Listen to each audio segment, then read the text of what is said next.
Hello everyone, welcome to the new video of our channel. आज हम review करने वाले हैं स्टड्स एसेसरीज लिमिटेड का आईपीओ।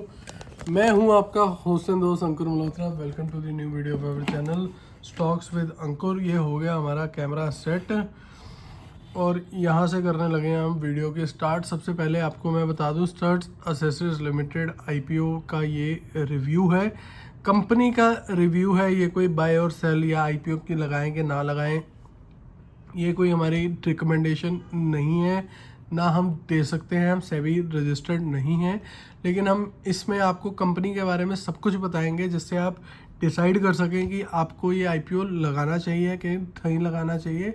और वीडियो की एंड में मैं एक अपना पर्सनल ओपिनियन दूंगा इस पर, वो भी कोई बाय एंड सेल या आईपीओ लगाना के कि नहीं लगाने पे नहीं है। मेरा एक पर्सनल ओपिनियन रहेगा कंपनी के लिए, वो उससे आप डिसाइड कर सकते हैं। बाकी सबसे पहले मैं आपको ये बता दूं, स्टड्स एसेसरी लिमिटेड ये वही कंपनी है जो आप सोच रहे हो। स्टड्स हेलमेट, हम में से सब ने या कभी ना कभी ये हेलमेट यूज़ करे हैं, या हमारे फादर्स जो वो स्टड का डॉटेड हेलमेट आता था, एक लेजेंड हेलमेट, वो हमें याद आता है। स्टड्स एक लाला कंपनी है भाई साहब, पुरानी कंपनी। 1975 में स्टड्स शुरू हुआ था। अभी एक हेलमेट और बाइक की एसेसरीज बनाता है। साइकिल के लिए भी अभी एक हेलमेट्स आते हैं, वो भी एक बनाता है। आप देख सकते हैं, stud is the largest two wheeler helmet manufacturer in India by revenue, और वर्ल्ड का सबसे बड़ा प्लेयर है बाय वॉल्यूम। सबसे ज़्यादा हेलमेट स्टड्स के बिकते हैं सारी दुनिया में। तो आप ऐसी कंपनी मिस करेंगे कि नहीं, वो मैं आपको आगे बताऊंगा। 19,258 SKUs हैं जिसमें हेलमेट और एक्सेसरीज सब कुछ आता है। और रेवेन्यू की जो मतलब डिवीजन है वो है 92.8% सिर्फ हेलमेट से आती है, जिसमें आपके मोटरसाइकिल और साइकिल दोनों हेलमेट्स आ गए। मेजरली मोटरसाइकिल हेलमेट्स होता है। और 7.2% आ गया आपके एक्सेसरी के अंदर। दो ब्रांड है इसमें, स्टड्स 78.3 और SMK, वो भी इनका एक सब ब्रांड है जिसमें एक हेलमेट्स और की एक्सेसरी दोनों की बेचते हैं। वो 11.9% वो रहता है। आईपीओ से ये 455 करोड़ रुपीस ये कर रहे हैं इकट्ठा। ये सारा ऑफर फॉर सेल है और कंपनी की लिस्टिंग होएगी 7 नवंबर 2025 को, और कंपनी का आईपीओ बंद होने वाला है 2 तारीख को। अब कंपनी की हम की बात कर लेते हैं कि मार्केट कैप है 2302 करोड़ रुपए की। तो एक कंपैरेटिवली आप कहेंगे छोटी मार्केट कैप वाली कंपनी है, लेकिन जैसे कि मैंने आपको बताया कि लाला कंपनी मतलब ओल्ड फैशन कंपनी है, कोई एक कि न्यू एज कंपनी नहीं है। तो स्टॉक पी आप देखेंगे 33, थोड़ा सा कि ज़्यादा है, लेकिन फिर भी आज के हिसाब से तो बहुत अच्छा है। आरओसी अब आप देखें, मैं अपनी हर वीडियो में इस चीज़ की बात कर रहा हूँ, 20 से ऊपर चाहिए, तो ये अपने को मिल गई। रिटर्न ऑन कैपिटल एम्प्लॉयड 20 से ऊपर 22.6, जो कि बहुत बढ़िया शांति वाला नंबर है। रिटर्न ऑन इक्विटी भी 16.7 आ जाती है, जो कि मैं फिर कहूँगा एक अच्छा नंबर है। 20 से ऊपर होता तो बहुत अच्छा नंबर हो जाता, लेकिन फिर भी एक अच्छा नंबर है। फेस वैल्यू भी इस कंपनी की 5 है, 2 नहीं है। तो अभी भी आगे अगर आप ये स्टॉक स्प्लिट वगैरह करना चाहते हैं तो वो भी हो सकता है। कंपनी में प्रोज क्या है, कंपनी बिल्कुल डेब्ट फ्री है भाई साहब, पैसा किसी का कि लेना देना नहीं है। और जो इनकी लिस्ट होने से कि पहले भी इनके प्रमोटर्स थे, तो उनको 17.2% का डिविडेंड हेल्दी पे आउट मिल रहा है। ये हो गया आपका कंपनी का बेसिक। कब आ जाते हैं कंपनी के स्टैट्स के ऊपर। कंपनी के स्टैट्स हम आपको 2021 से 2025 का कंपैरिजन हम की बताते हैं। 5 साल में कंपनी ने क्या करा है। 2021 में कंपनी की सेल थी 480 करोड़, जो बढ़ के 2025 में होगी 584 करोड़। एक्सपेंसेस भी कंपनी के बढ़े हैं। एक्सपेंसेस मुझे लगता है ज़्यादा बढ़ गए हैं, क्योंकि सोशल मीडिया मार्केटिंग अब कैंपेन्स इन्हें भी करने पड़ते हैं, पहले ये सिर्फ नाम से ही बिकता था। एक्सपेंसेस 369 करोड़ और से बढ़कर 479 करोड़ हो गया। ऑपरेटिंग प्रॉफिट 111 से कम हो गए 105 करोड़ हो गया। अदर इनकम का भी इसमें स्टैट है जो कि 5 करोड़ से बढ़ के 12 करोड़ हो गया। कि इंटरेस्ट वगैरह इसे हम छोड़ देंगे, ये कोई बहुत आपके समझने वाला अच्छी कंसेप्ट नहीं है। मेन 2 पॉइंट अब इसमें आपके आएंगे, वो आएगा प्रॉफिट बिफोर टैक्स, वो 98 करोड़ था जो कम हो के 95 करोड़ हो गया। और मुख्य बात जो है भाई साहब, वो अपने को देखना है कि नेट प्रॉफिट, वो पहले 74 करोड़ था, अब 70 करोड़ हुआ है। सेल बढ़ी है 480 करोड़ से 584 करोड़ हो गई। एक्सपेंस में की बढ़ा है 1-2, ये 2 नंबर की देखने वाले होते हैं। तीसरा होता है प्रॉफिट बिफोर टैक्स जो कि कम हुआ है, और कि नेट प्रॉफिट भी कम हुआ है, 74 से 70 करोड़ हुआ है 2021 से 2025 तक। डिविडेंड पे आउट इस कंपनी का जी बड़ा है, पहले 11% होता था, अब 14% हो गया है। 3 साल में कंपाउंडेडली सेल्स ग्रोथ 8% की है और प्रॉफिट ग्रोथ 35% की है। ठीक है, स्टॉक का की प्राइस वगैरह कुछ अभी आया नहीं है। तो रिटर्न ऑन की इक्विटी आपकी 3 साल में कि 15% की रहेगी। अब हम आ जाते हैं बैलेंस शीट के ऊपर, जो इसमें भी 2-3 जो की चीज़ें हैं वही हमें की देखनी होती है। सारे की बैलेंस शीट पढ़ने की आपको ज़रूरत नहीं होती। मैं एक सीए इंटर्न रहा हूँ तो मुझे सारी बैलेंस शीट आती है पढ़नी, लेकिन इतना कुछ पढ़ने की ज़रूरत नहीं है। सिर्फ आपको क्या देखना है कि बोरोइंग्स, पहले कि 28 करोड़ कंपनी की बोरोइंग थी, अब वो कम हो के 9 करोड़ हो गई है। अदर की लाइबिलिटीज़ भी इसकी हो गई है कम।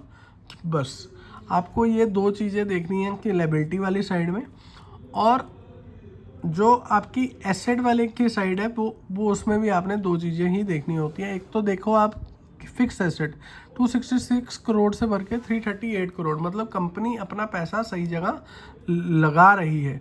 और जो अदर एसेट्स हैं वो भी आपके बढ़ के आए हैं, वो भी कि 159 से बढ़ के 189 करोड़ हो गया। टोटल एसेट में आपकी बढ़ोतरी हुई है बस। और बाकी सारी चीज़ें आप बहुत टेक्निकलिटी में आपकी मत जाइए करिए। ठीक है, अब एक और चीज़ जो हमें इसमें की देखनी होती है वो देखना होता है कैश फ्लो। कैश फ्लो 2021 में था 74 करोड़, जो घट के 2025 में आया 63 करोड़। और कि नेट कैश फ्लो जो 2021 में 22 करोड़ रुपए था, वो घट के रह गया सिर्फ 3 करोड़ रुपए। तो पिक्चर कोई बहुत ज़्यादा अच्छी कंपनी के लिए कि नेट कैश फ्लो में नहीं है। अब आ जाते हैं हम इसके डेप्टर के, जो इन्होंने पैसे देने होते हैं वो 2021 में 20 दिन में या कि दे पा रहे थे, अब 27 दिन में हो गया है। इन्वेंट्री जो 48 डेज में थी वो अब 80। 2021 और कि 25 को हम कंपैरिजन कर रहे हैं कि माइंड यू इसमें जो डेज की पेबल है वो आपका पहले होता था 103 दिन में, अब ये कि 46 डेज में हो गया है जो ये पेमेंट्स मतलब कि लेते हैं। कैश कन्वर्जन साइकिल, ये एक बहुत बड़ा नंबर होता है किसी व्यक्ति के बैलेंस शीट में। वो पहले कि -35 दिन, ये मतलब पहले वो ले रहे थे कि पैसा ले रहे थे फिर माल की दे रहे थे, लेकिन आज की डेट में इनका कैश कन्वर्जन साइकिल 62 डेज का हो गया, जो थोड़ा सा कि वरिंग है। वर्किंग कैपिटल भी है पहले कि -24 दिन पे थे, अब ये कि 25 दिन इन्हें कि वर्किंग कैपिटल की चाहिए। रिटर्न ऑन कैपिटल एम्प्लॉयड 23%, जो मैं आपको पहले वे की बता चुका हूँ। तो इन नंबर से ये पता चलता है कि कंपनी थोड़ा सा तो कि वरिंग में अब है, मतलब ऐसा नहीं है कि स्टड्स है तो भाई साहब टूट पड़ो। कंपनी का पहले के की परफॉर्मेंस और अब के की परफॉर्मेंस में फ़र्क आ रहा है। मतलब एक तो स्टॉक खड़ा रह रहा है, ठीक है, स्टॉक का पेबल मतलब कि वर्किंग कैपिटल भी कंपनी को की चाहिए। तो ये थोड़ा सा मुझे कि वरिंग पार्ट की लगा इसमें। अब देख लेते हैं जो इन्होंने लास्ट क्वार्टर के स्टैट्स दिए हैं। जो क्वार्टरली की सेल्स के, वो 285 करोड़ का क्वार्टरली के सेल हुआ, 234 करोड़ उसमें से एक्सपेंस हो गया। ऑपरेटिंग प्रॉफिट 51% आया कि अदर इनकम भी के 5 करोड़ की आई। Profit before taxes 45 crore. ठीक है, इसमें अपने को जो नेट प्रॉफिट है वो 33 करोड़ आता है इसमें। ये मैंने कि नंबर यहाँ पर लिखना मैं भूल गया। Net profit is 33 crore. ठीक है, तो एक छोटी की मार्केट कैप वाली बड़े नाम वाली कंपनी है। छोटी मार्केट कैप में इसलिए बोलूँगा कि बहुत कंपनीज हैं जो इससे ऊपर हैं, लेकिन लार्जेस्ट प्लेयर ऑफ हेलमेट्स है इन द वर्ल्ड। ठीक है, by volume, by revenue India में लार्जेस्ट प्लेयर है। और जो आपकी अब गवर्नमेंट है, गवर्नमेंट स्ट्रिक्ट हो रही है, गवर्नमेंट स्ट्रिक्ट हो रही है आपकी जो उसमें भाई साहब स्पेलिंग नीचे गलत कर दिए, ऑन की लॉ एंड ऑर्डर। तो हेलमेट की डिमांड बढ़ेगी। और अब पहले क्या होता था, लोग सिर्फ चलान के डर से के पहनते थे, वो अब और पहनेंगे। लेकिन अब कि लोगों को अपनी की लाइफ सेफ्टी के भी लिए हेलमेट अब लोग पहनने के लग गए हैं। तो डिमांड बढ़ेगी कि ये 2 पॉइंट्स हैं।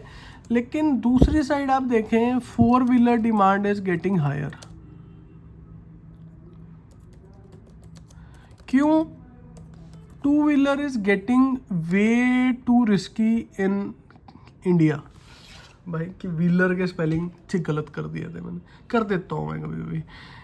ठीक है, टाइपिंग एरर्स। तो आप देख सकते हैं कि 4 व्हीलर की डिमांड है ही है, क्योंकि 2 व्हीलर अब इंडिया में इज़ वे टू रिस्की हो गया है। ठीक है,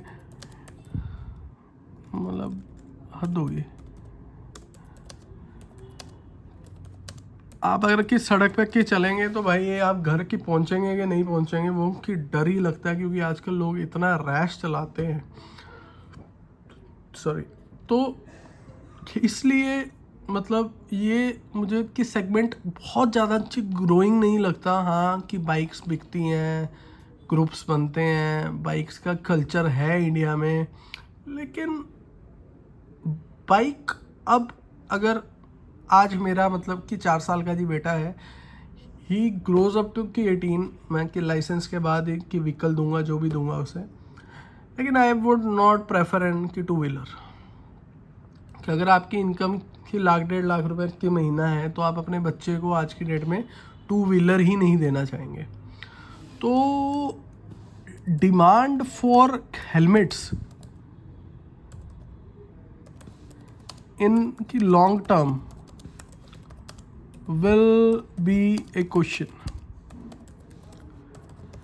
ठीक है, तो अगर आप ऐसे स्टॉक में आज पैसा आपकी लगाना चाहते हैं कि मतलब जो कि लॉन्ग टर्म के लिए इसका की विज़न मुझे कोई बहुत अच्छा कि नहीं लगता है।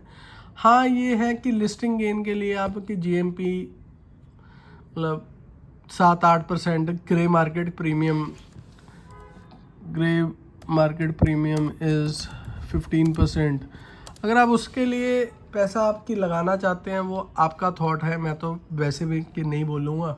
ठीक है, आप लगाएंगे ना लगाएं, लेकिन कि मेरे हिसाब से अगर आपकी लॉन्ग टर्म की इन्वेस्टर हैं तो इसमें पैसा 2-3 साल तो शायद कि बन जाए, लेकिन उसके बाद मुझे कोई इस कंपनी में बहुत अच्छा रिस्पॉन्स मेरे हिसाब से कि नहीं लगता। क्योंकि लॉन्ग टर्म में जबकि बिकी जी गाड़ियाँ नहीं हैं, या आप साइकिल हेलमेट्स आप कितने बेच लेंगे। बाइक्स बिक रही हैं, मैं कह रहा हूँ हर महीने बिकती हैं, लेकिन जो एक मिडिल क्लास या कि अपर की मिडिल क्लास है वो हेलमेट ले ही नहीं रहे। मतलब मैंने पिछले 20 साल में नो हेलमेट्स, क्योंकि भाई हम गाड़ी की ड्राइव करते हैं, हेलमेट का क्या करेंगे। एक टाइम पे in early 2000 helmet was an essential, ठीक है, एसेंशियल आइटम थी वो। लेकिन अब नहीं है। मतलब अगर मैं अपने के सर्कल में भी देखूं तो शायद ही कोई एक आधा बंदा, अगर मेरा 250-300 के लोगों का के सर्कल है तो शायद ही किसी एक या कि दो के पास मतलब आज की डेट में हेलमेट आपको कि होगा या वो कि परचेज कर रहा होगा। तो लॉन्ग टर्म डिमांड की नहीं है। तो शॉर्ट टर्म के लिए अगर आप करना की चाहते हो तो यू कैन, 2-3 साल में पैसा हो सकता है कि बने, लेकिन कंपनी भी ये चैलेंजेस फेस कर रही है। इसीलिए मुझे ये लगता है कि ऑफ़र फॉर सेल है ये सारा। कंपनी कोई बहुत ज़्यादा कि नया पैसा की इन्वेस्ट करने में भी बिलीव की नहीं कर रही है। बाकी कोई बाय सेल या कि आईपीओ की लगाएंगे ना लगाएं ये रिकमेंडेशन की नहीं है।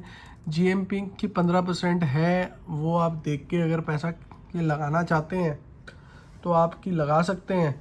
बाकी मेरे हिसाब से कि पर्सनल थॉट में आप लिस्टिंग इन या 2-3 साल के लिए, ठीक है, मैं अगर कि लगाना चाहूँ तो कि लगा लूँगा, लेकिन कि लॉन्ग टर्म के लिए मुझे कुछ बहुत अच्छा इनमें कि लग नहीं रहा।